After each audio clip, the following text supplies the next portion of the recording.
খানজাহান আলী সেতু, যার নাম ডাক নাম রূপসা ব্রিজ। আমি এখন দাঁড়িয়ে খুলনা ইউনিভার্সিটির ঐতিহাসিক অদম্য বাংলার সামনে। ভালো থাকবেন ভাই, এবং 64 দিন পরে চাঁপাইনবাবগঞ্জ জেলায় আপনার দাওয়াত থাকলো ইনশাআল্লাহ। এটি হচ্ছে সেই ইরশাদ সিকদারের স্বর্ণকমল বাড়ি। বাংলাদেশি বাড়ি চাঁপাইনবাবগঞ্জ ভাই। খুলনা শহরে এসেছি, কিন্তু বিখ্যাত খাবারটা টেস্ট করব না তা কি করে হয়। হ্যালো এভরিওয়ান, আসসালামু আলাইকুম। শূন্য পকেটে সমগ্র বাংলাদেশ, 64 জেলায় অদম্য যাত্রা। আর এই যাত্রায় আজ আমার গন্তব্য খুলনা। এই ভিডিও অনেক চ্যালেঞ্জিং আর রোমাঞ্চকর হতে চলেছে। খুলনা জেলা বাংলাদেশের দক্ষিণ পশ্চিমাঞ্চলের একটি অন্যতম প্রধান শিল্প ও বাণিজ্যিক জেলা। এটি খুলনা বিভাগের প্রশাসনিক কেন্দ্র এবং ঢাকা ও চট্টগ্রামের পর বাংলাদেশের তৃতীয় বৃহত্তম শহর হিসেবে পরিচিত। কাঁধে ব্যাগ, হাতে ক্যামেরা আর বাংলাদেশের 64 জেলা ঘুরে দেখার অদম্য স্বপ্ন। ভিডিওটি একটু লম্বা হতে পারে, তবুও শেয়ার দিয়ে সম্পূর্ণ দেখার অনুরোধ রইল।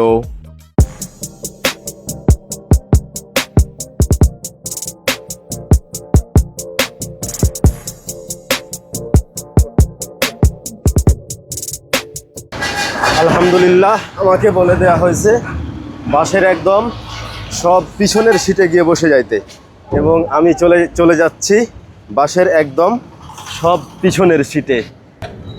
তবে বাসের পেছন সিটে বসার একটা অন্যরকম মজা আছে, না চাইলেও নাগরদোলার দোল খাওয়া যায়। আলহামদুলিল্লাহ, অবশেষে নাগরদোলার দোল খাইতে খাইতে আমি খুলনা এসে পৌঁছালাম। এখন আমার নেক্সট যেটা টার্গেট, আমাকে সকালের নাস্তাটাই খুলনায় সেরে নিতে হবে। খুলনা শাহী বিরিয়ানি হাউস অ্যান্ড রেস্টুরেন্ট, এখানে পরোটা বা রুটি পাওয়া যাইতে পারে। আমি শূন্য পকেটে সমগ্র বাংলাদেশ ঘুরছি। আপনাদের খুলনা জেলায় এসে নামলাম কে বলে, গতকালকে ছিলাম সাতক্ষীরায়। আমাকে কোনোভাবে সকালের নাস্তাটা করিয়ে দেওয়া যাবে? হ্যাঁ, ঠিক আছে ভাই। এবং আমার সকালের নাস্তা ডাল সবজি, ডিম পোস, তেল ছাড়া পরোটা। আসসালামু আলাইকুম। আমি শূন্য পকেটে সমগ্র বাংলাদেশ ভ্রমণ করছি। আজকে আছি আপনাদের এই খুলনা জেলায়। আমাকে কি শিববাড়ি মোড় পর্যন্ত ফ্রিতে নিয়ে যাওয়া যাবে কোনোভাবে? Thank you. এটি হচ্ছে সঙ্গীতা সিনেমা হল, এবং এইটা হচ্ছে সঙ্গীতা হোটেল, এবং এই হচ্ছে সঙ্গীতা হোটেল আবাসিক, এবং এইটা হচ্ছে আবাসিকে প্রবেশের পথ। আমি সিঁড়ি দিয়ে এখন উঠছি এবং রিসিপশনে কথা বলার চেষ্টা করবো ইনশাআল্লাহ, এবং দেখা যাক এখানে আমার কোনোভাবে কোনো রকম ব্যবস্থা হয় কিনা। ক্যামেরা নিয়ে কি কথা বলা যাবে? যাক, আলহামদুলিল্লাহ, এই সঙ্গীতা হোটেলে আমার থাকার ব্যবস্থা হয়েছে। আমাকে এখন একটু এন্ট্রিটা করা লাগবে, এন্ট্রি করে দেন আমি রুমে প্রবেশ করতে পারবো। আমাকে দেওয়া হয়েছে 309 নাম্বার রুম। এই হচ্ছে 209 নাম্বার রুম। এই হচ্ছে আমার 209 নাম্বার রুম, এবং এইটি হচ্ছে রুমের অবস্থা, আমার রুমের ঠিকানা। এই হচ্ছে রুম, আমার খুলনা জেলার রুম। কিছুই করার নাই, এই রুমেই আমাকে রাত্রি যাপন করতে হবে, কারণ আমি ঘুরছি শূন্য পকেটে। প্রত্যেকটা পরিবেশে পরিস্থিতির সাথে মানিয়ে চলতে হবে, মানিয়ে নিতে হবে, দিয়েই এই সফর শেষ করতে হবে। এই হচ্ছে রুম, আর এই হচ্ছে ওয়াশরুমটা না দেখাই, ওয়াশরুমটা আপনাদেরকে আজকে আর না দেখাই এই হোটেলের। যাক, আলহামদুলিল্লাহ, তবুও খুলনা জেলায় একটা রুমের ব্যবস্থা হয়েছে আমার। ব্যাগে কিছু জিনিসপত্র রাখি, দেন বেরিয়ে পড়ি পুরো খুলনা জেলার উদ্দেশ্যে। ওকে, খুলনা শিববাড়ি মোড়ে, এবং শিববাড়ির মোড়ের এখানে হরিণ ছাপিয়ে রাখা হয়েছে, বা হরিণের একটা স্তম্ভ তৈরি করা রাখা হয়েছে, যেটা দিয়ে বুঝিয়েছে খুলনাতে আছে সুন্দরবন। কিন্তু আজকে কোনোভাবেই আমি সুন্দরবনের দিকে যাইতে পারবো না, বা ওই কুমির প্রজনন কেন্দ্র যেটা আছে ওইখানেও যাইতে পারবো না, কারণ আমাকে এই সব দেখতে বা এইসব ঘুরতেই আমার আজকের দিনটা পার হয়ে যাবে। আর একদিনের বেশি তো আর আমি এখানে থাকছি না, বা খুলনা জেলা একটা জেলায় থাকছি না, যার কারণে হয়তো বা সুন্দরবনের দিকে আজকে যাওয়া হবে না। তবে এখন যাচ্ছি এই দিকে ইনশাল্লাহ, ইরশাদ সিকদারের বাসায়। যদিও আমি প্রায় কাছাকাছি চলে এসেছি, তবু আমাকে এখনও আরও 9 মিনিট হাঁটতে হবে, মানে প্রায় 650 মিটার মতো সামনে হাঁটতে হবে। আরও 9 মিনিট হাঁটার পরে আমি দেখতে পাবো ঐতিহাসিক সেই অপরাধের রাজপুত্রের বাসা স্বর্ণকমল, ইরশাদ সিকদারের বাসা। অবশ্যই ইরশাদ সিকদারকে মানুষ অপরাধী করেছিল, কিন্তু তার কিছু গান আছে যে গানগুলো মনে হয় যে না উনি গানগুলো শুনলে মনে হয় বা কথাগুলো শুনলে মনে হয় উনি যে গানগুলা লিখে গেছেন ওইগুলা শুনলে দেখলে মনে হয় যে না উনি একজন ভালো মানুষ ছিলেন, কিন্তু উনি ছিলেন অপরাধ জগতের রাজপুত্র। আমি এখন দাঁড়িয়ে আছি সেই এরশাদ সিকদারের আলোচিত বাড়ি স্বর্ণকমলের সামনে, এবং এইটি হচ্ছে স্বর্ণকমল এরশাদ সিকদারের বাড়ি, খুলনা বিভাগের বা খুলনা শহরের অপরাধের রাজপুত্র। এইটা হচ্ছে বাড়ি এবং এই দিকেও ছিল, কিন্তু এইটা অর্ধেক ভেঙে দেওয়া হয়েছে, ভেঙে বিক্রি করে ফেলা হয়েছে। স্থানীয় লোকজন যেটা বললো সেটা অর্ধেক ভেঙে ফেলা হয়েছে বা ভেঙে বিক্রি করে দেওয়া হয়েছে। এটা এই হাফ বাড়িটা অর্ধেক কি করা হয়েছে? বিক্রি করা হয়েছে। বিক্রি করা হয়েছে। এটা কে বিক্রি করেছে? ছেলে মেয়েরা বিক্রি করেছে হয়তো, এখন তাছাড়া তো তাই তো জানি একটু।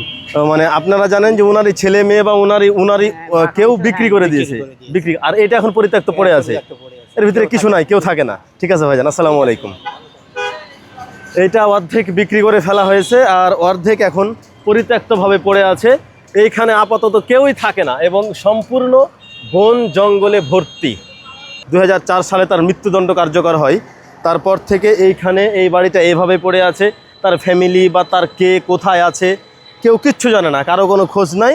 এবং এটি হচ্ছে সেই ইরশাদ সিকদারের স্বর্ণকমল বাড়ি খুলনায়। এখন আমার নেক্সট গন্তব্য খুলনা ইউনিভার্সিটি, কিন্তু হাঁটতে হাঁটতে গেলে আমাকে প্রায় 40 মিনিট সময় লাগবে, মানে 2.9 কিলোমিটার আমাকে হেঁটে যাইতে হবে এখান থেকে। যেই মোড় বা এই যে একটু সামনেই দেখা যাচ্ছে এটি হচ্ছে সোনাডাঙ্গা বাস স্ট্যান্ড খুলনার, এবং এই বাস স্ট্যান্ড থেকে আমাকে হাঁটতে হাঁটতে যাইতে হবে প্রায় 2.9 কিলোমিটার। হাঁটলে আমি পাবো তখন খুলনা ইউনিভার্সিটির দেখা, মানে প্রায় 40 মিনিট হাঁটতে হবে। এই 40 মিনিট হাঁটাও কি সম্ভব এই রৌদ্রের ভিতরে? কাঠফাটা রোদ। তবে হাঁটতে হোক আর যেভাবেই হোক, আমি নিয়ত করেছি খুলনা শহরে আজকে আমি একটা টাকাও খরচ করব না। শূন্য পকেট তো শূন্য পকেটই। সকালের নাস্তার আলহামদুলিল্লাহ ভালো হয়েছে, হোটেলও পাইছে একটা মোটামুটি থাকার মতো, এবং এখন হাঁটছি খুলনা ভার্সিটির দিকে। যদি ফ্রিতে নিয়ে যায় দেখে হাঁটতে যখন আর পারবো না, একদম অসহ্য হয়ে যাচ্ছে, দেন একটা অটো বা ইজি বাইক একটা দেখার চেষ্টা করব, তারপরে আমি যাব।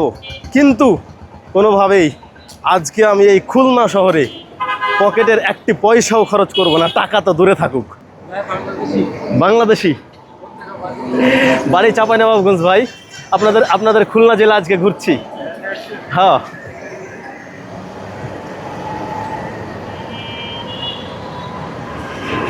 মনে হয় সম্ভব হবে না, যদিও আমার হেঁটে যাওয়া এই 40 মিনিটের পথ, হয়তো বা একটা ইজি বাইকে উঠতে হইতে পারে।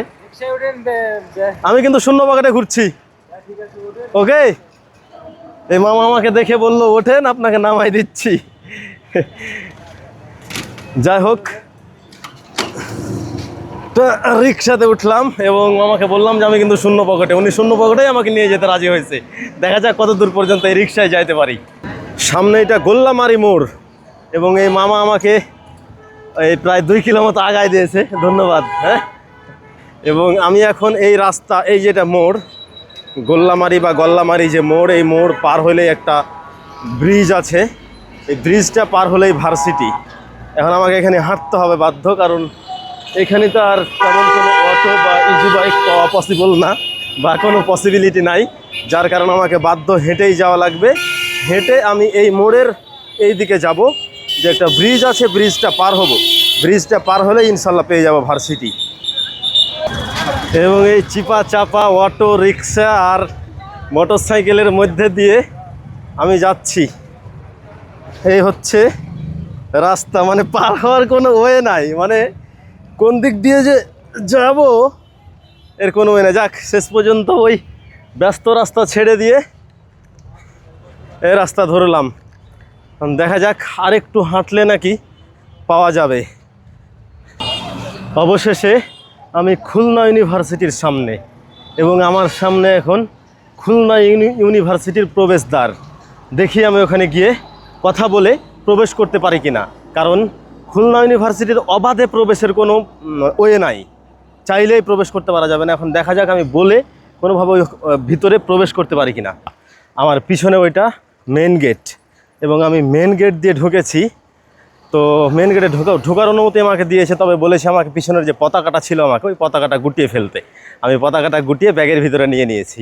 এটার কারণ হচ্ছে পতাকা থাকলে অনেকেই ভাববে যে মানে আমাকে অন্য চোখে দেখবে বা ভিড় জমাবে বা ডাকতে পারে, বিভিন্ন রকম সমস্যার সৃষ্টি হতে পারে, যার কারণে আমি এটা গুটিয়ে ফেলেছি এবং গুটিয়ে নিতে বলেছে। এবং বর্তমানে আমি মেন গেট থেকে এখন এই রাস্তার দিকে হাঁটছি এবং এত ক্লিন রাস্তা, সুন্দর পরিবেশ। আমি এখন দাঁড়িয়ে খুলনা ইউনিভার্সিটির ঐতিহাসিক অদম্য বাংলার সামনে। এটি হচ্ছে খুলনা ইউনিভার্সিটির সবথেকে আকর্ষণীয় জায়গা, লেকের পাড়। এটা লেকের পাড় বলে না ভাইয়া? এটা হচ্ছে লেকের পাড়। এত ঠান্ডা, শান্ত, শীতল পরিবেশ। এই পাশে লেক আর এই পাশে গাছ। আমি শূন্য পকেটে সমগ্র বাংলাদেশ ভ্রমণ করছি। এটা হলো আপনাদের শহীদ মিনার, তাই না? এটা হচ্ছে খুলনা ইউনিভার্সিটির কেন্দ্রীয় শহীদ মিনার। আর ওইটা ওটা সপ্তসুর। একটা সংগঠন আছে, গান গান বিষয়ক সংগঠন, আচ্ছা, সংস্কৃতি বিষয়ক, সেই সংগঠনের নাম হচ্ছে সপ্তসুর। আচ্ছা, তার আদলে এটা করা। তারই আদলে এটা মুক্তমঞ্চ তৈরি করা। এটা হচ্ছে মুক্তমঞ্চ আর এটা কেন্দ্রীয় শহীদ মিনার, তাই না? আসসালামু আলাইকুম। আমি শূন্য পকেটে বাংলাদেশ ঘুরছি। আমাকে কোনোভাবে রূপসা পর্যন্ত নিয়ে যাবে ফ্রিতে? কি পর্যন্ত? বসেন বসেন, ওই অন দা ওয়েতেই থাকবেন, বসেন। আচ্ছা ভাই, এটা কি রেকর্ড করার জন্য শূন্য শূন্যতার ভাড়া কিন্তু উনি দিছে। আমার ভাড়া আপনি দিলেন কেন? ভালো থাকবেন। আমার ভাড়া আপনি দিয়ে ফেললেন? একভাবে না একভাবে হয়ে যাবে ভাই। যা আলহামদুলিল্লাহ ভাই, তা তো অবশ্যই ইনশাল্লাহ, কেউ না কেউ তো কোনোভাবে না কোনোভাবে, হ্যাঁ কোনো না কোনোভাবে ইনশাল্লাহ হয়ে যাবে। আপনি ওকে রূপ সাজাবেন? হ্যাঁ, ও যাক আলহামদুলিল্লাহ, আপনারা তাহলে কষ্ট দিয়ে ফেললাম। আমি রূপসা যাব না, আমি কবরখানা যাব। ও আচ্ছা রূপসা আর কি আপনার ভাই, আপনার নাম? মেহেদী। মেহেদি ভাই। মেহেদি ভাই দেখা পেয়েছে এবং অটোতে এসেছি। অটোওয়ালা মামা যদি আমাকে ফ্রি নিয়ে আসতে চাইছিল, তবে আমার ভাড়া এই মেহেদি ভাই দিয়ে ফেলেছে। না জানতে, আমি পরে জানতে পারলাম যে আমার ভাড়া নাকি মেহেদি ভাই দিয়ে দিল। আমরা সামনে যাই, উঠে বুঝছেন, জ্যাম তো, জ্যামে পড়ে যাবে। আপনি নিয়ে যাবেন? এত কষ্ট করবেন ভাই? ব্যাপার না, ব্যাপার না। আবারও মেহেদি ভাইয়ের সাথেই ওই চলে যাচ্ছে রূপসা পর্যন্ত। আমাকে মেহেদি ভাই ক্যারি করছে। এটি হচ্ছে ঐতিহাসিক রূপসা ঘাট এবং ওয়েদার প্রচুর পরিমাণে হট এবং এইখান দিয়ে প্রবেশ করতে হবে ঘাটে। ঐতিহাসিক রূপসা ঘাট। এত পরিমাণ মানুষের ব্যস্ততা আর এত পরিমাণ মানুষ এখান দিয়ে প্রতিদিন যাতায়াত করে, যা কল্পনার বাইরে। হাজার হাজার মানুষ প্রতিদিন যাতায়াত করে। এপার দিয়ে মানুষ ওই পারে কোথায় যাচ্ছে? ওরা যাচ্ছে মোংলা, বাগেরহাট, বরিশাল, পিরিজপুর, ফকিরহাট, যাত্রাপুর। ও আচ্ছা, এইগুলা সব ওই পারে, মানে এই ঘাট দিয়ে পূর্ব পারে, এক কথায় পূর্ব পারে এই নদী দিয়ে যাচ্ছে। আচ্ছা, এটা তো আপনার ওই যে ব্রিজ কি ওইটা, রূপসা ব্রিজ কি ওইটা? ওই যে ওটা দেখতে পাচ্ছি ওটা তো, মানে ব্রিজ দিয়ে তো যাওয়া যায়, তাহলে মানুষ এই ঘাট দিয়ে পার হচ্ছে কেন? এখান থেকে সহজ আসছে, আচ্ছা, মেলা খরচা, ওই সাইডে মেলা ঘুরতে হয় না? ওই সোনাডাঙ্গা দিয়ে যাইতে। জি জি জি জি জি, এই জন্য এখান দিয়ে মানুষ পার হচ্ছে। তাহলে বাগেরহাটও তো ওই পারেই। আচ্ছা ঠিক আছে। এখান দিয়ে প্রতিদিন কত হাজার মানুষ যাতায়াত করে? 1 লাখ লোক পার হয় প্রতিদিন 1 লাখ। এখান দিয়ে প্রতিদিন 1 লাখ মানুষ যাতায়াত করে এই রূপসা ঘাট দিয়ে। এবং এটি হচ্ছে ঐতিহাসিক রূপসা ঘাট, যা বাংলাদেশের ইতিহাসে অনেক পুরনো একটি ঘাট, রূপসা ঘাট। এবং ওইটা হচ্ছে রূপসা ব্রিজ। আমি এখন এই ঘাটের পরে চলে যাব ইনশাল্লাহ রূপসা ব্রিজে। এইখানে নেওয়া হচ্ছে টোলের টাকা এবং ওইখানে আরেকটা যেটা নৌকার টাকা, ওইটা ওইখানে নেওয়া হয়। আচ্ছা, আপনাদের এখানে মানে কতগুলা নৌকা চলাচল করে টোটাল? তা আনুমানিক 1-150। এই ঘাটে লক্ষ লক্ষ মানুষ প্রতিদিন পারাপার হয় এবং এই ঘাটে প্রায় 1 থেকে 150 নৌকা বা 1 থেকে 150 ট্রলার এপার থেকে ওই পার হয়। কষ্ট দিয়ে ফেললাম মনে হয় নাকি? না, কোনো কষ্ট নাই। কোনো কষ্ট নাই না? ঠিক আছে। সাথে 2টি ভাই আছে, এখানে এসে ভাইদের সাথে পরিচয়। এবং আমি এখন কোথায় দাঁড়িয়ে আছি জানেন? বাংলাদেশের ঐতিহাসিক এবং নামকরা খানজাহান আলী সেতুর নিচে। এবং এইখান দিয়ে সেতুতে ওঠার জন্যে ওই পারেও আছে, এই পারেও আছে। সেতুতে ওঠার জন্য সুন্দরভাবে সিঁড়ি করে রাখা হয়েছে এবং আমি এখন সিঁড়িতে ওঠার চেষ্টা করবো ইনশাআল্লাহ। এটার প্রকৃত নাম খানজাহান আলী সেতু, কিন্তু রূপসা নদীর উপরে প্রতিষ্ঠিত হওয়ার কারণে মানুষ এটার ডাক নাম দিয়ে দিয়েছে রূপসা সেতু, তাই না ভাই? রূপসা ব্রিজ, হ্যাঁ। রূপসা ব্রিজ। এইখান থেকে যে ভিউটা পাওয়া যায়, জাস্ট দেখুন কি সুন্দর লাগছে দেখতে। রূপসা নদী প্লাস মানুষের ব্যস্ততা, প্লাস গাড়ি ঘোড়ার চলাচল, প্লাস দোকানপাট, নদীর রূপ, ওই ট্রলার, নৌকা, মানে সব কিছু মিলায়ে একদম সৌন্দর্যের লীলাভূমি। অবশেষে আমার চোখের সামনে খানজাহান আলী সেতু, যার নাম ডাক নাম রূপসা ব্রিজ। আমি এই সেতু একটানা হেঁটে পার করার চেষ্টা করব, এবং এখন বাজে 2:10, এবং এখন বাজে 2:10, এবং আমি হাঁটা ধরলাম। দেখি আমাকে এইভাবে সাবলীলভাবে হেঁটে যাইতে কতক্ষণ সময় লাগে। তবুও হয়তো ওই পার থেকে শুরু করিনি, আমি কেবল সিঁড়িতে উঠছি। ওই পার হয়তো আরও 2 মিনিট লাগতো, কিন্তু এখন দেখি এই ব্রিজ পার হইতে আমাকে কতক্ষণ সময় লাগে। ওই পারে যে সিঁড়ি দিয়ে উঠেছিলাম, এই পারে সেম আর একটা সিঁড়ি নামার জন্যে, এবং এই পর্যন্ত আমি আসতে পেরেছি মাত্রে। এখন বাজে হচ্ছে 2:18, এখন বাজে 2টা, রোদ্রের কারণে কিচ্ছু দেখা যাচ্ছে না। এখন বাজে 2:18। আমি 10-এ হাঁটা শুরু করেছিলাম, পাক্কা 8 মিনিটে আমি ব্রিজের ওই পার থেকে এই পারে চলে এসেছি, এবং ব্রিজ এখন আরও অনেকখানি বাকি। আমার আর শক্তিতে কোলাচ্ছে না, আমার পক্ষে আর যাওয়া পসিবল না। তবে এইটুকু 8 মিনিট, মানে আরও 4 করে আরও 8, প্রায় 20 মিনিট লাগে সেতুটা পার হইতে। আমি চাচ্ছিলাম যে ওই পার দিয়ে হেঁটে যখন পার হবো তখন ওই পার দিয়ে হবো, তবে ওই পারে যাওয়ার জন্য আমাকে সম্পূর্ণ একদম শেষ মাথা জল, এখানে কোনো গ্যাপ নাই, শেষ মাথায় যাওয়া লাগবে, দেন আমি ওই পারে যাইতে পারবো। কিন্তু আমার কোনো প্রকার কোনো শক্তি নাই, ওই পারে গিয়ে আবার ওই ফিরে আসতে পারবো না আমি। ওই যে প্রাইমারিতে একটা গল্প পড়েছিলাম যে 3.5 হাত মাটি বা 2 বিঘত মাটি না কি যেন, এরকম একটা গল্প পড়েছিলাম, যে যাকে একজনকে বলা হয়েছিল যে আপনি যত দূর পর্যন্ত দৌড়াতে পারবেন, গিয়ে আবার যদি ফিরে আসতে পারেন সম্পূর্ণ মাটিটুকু আপনার।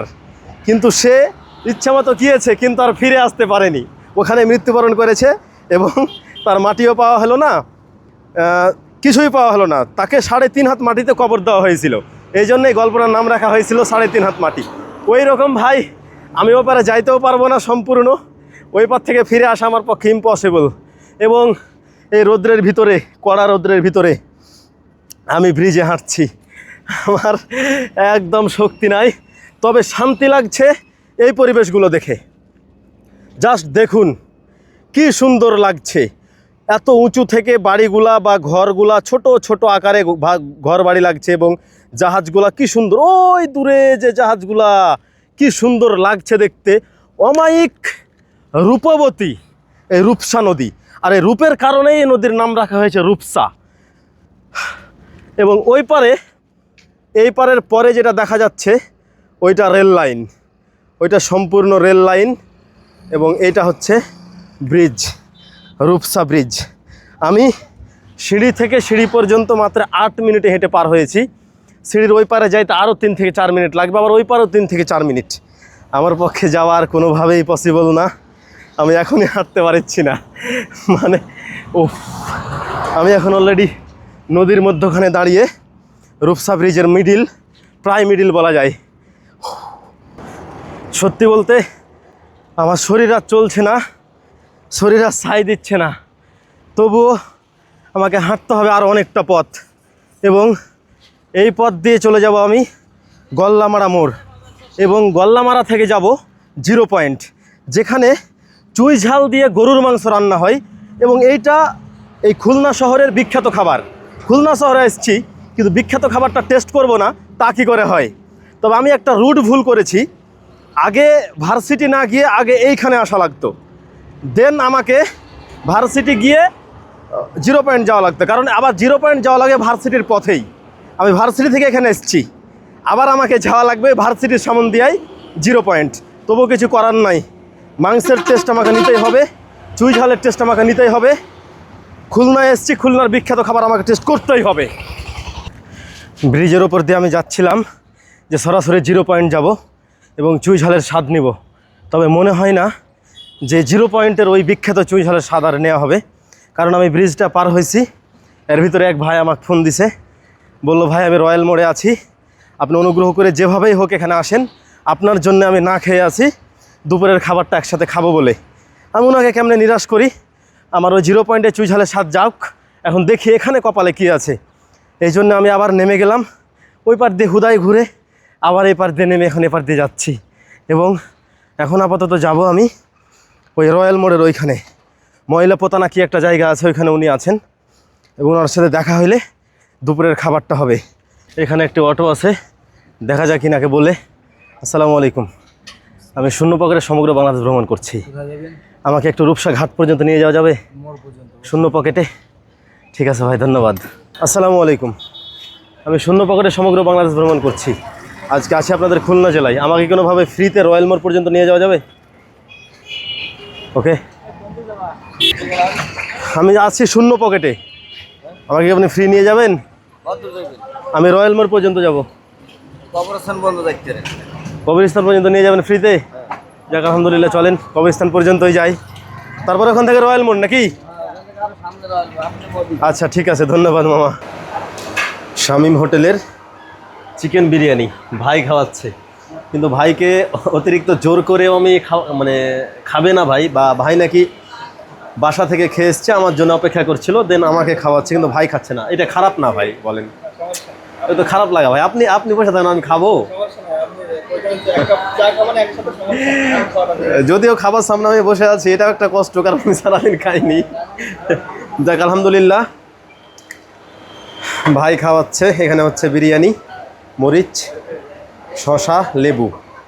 আমি কথা না বাড়িয়ে খাওয়া শুরু করি, পেটে প্রচুর পরিমাণে টান পড়ছে, খাইতে বললে শান্তি পাই।